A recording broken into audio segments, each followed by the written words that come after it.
അച്ഛനിപ്പോ ഞങ്ങളൊന്നും വേണ്ട അല്ലേ? അതെന്താ ക്രിസ്ത്യൻ അങ്ങനെ ഒരു ടോക്ക്?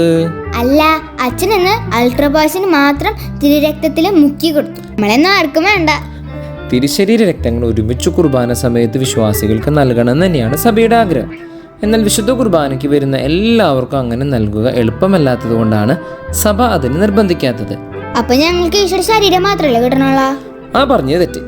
തിരുവോസ്തി രണ്ടായി മുറിച്ചതിന് ശേഷം അച്ഛൻ ചൊല്ലുന്ന പ്രാർത്ഥന എങ്ങനെയാണ്?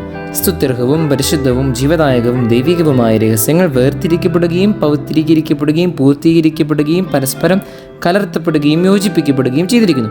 അതായത് തിരുശരീരത്തിലേക്ക് തിരുരക്തവും നേരെ മറിച്ചും കലർത്തപ്പെടുകയും യോജിപ്പിക്കപ്പെടുകയും ചെയ്യുന്നു. അപ്പൊ തിരുശരീരത്തിലും ഈശോയുടെ രക്തമുണ്ടല്ലേ? ത്രൂമല്ല, തിരുരക്തം മാത്രം സ്വീകരിച്ചാലും അതിൽ തിരുശരീരവും ഉണ്ട്. ഓക്കേ, അപ്പൊ ഇന്നത്തെ വചനം യോഹന്നാന്റെ സുവിശേഷം 6-ാം തിരുവചനം. അടയാളങ്ങൾ കണ്ടതുകൊണ്ടല്ല, അപ്പം ഭക്ഷിച്ച് തൃപ്തരായതുകൊണ്ടാണ് നിങ്ങൾ എന്നെ അന്വേഷിക്കുന്നത്.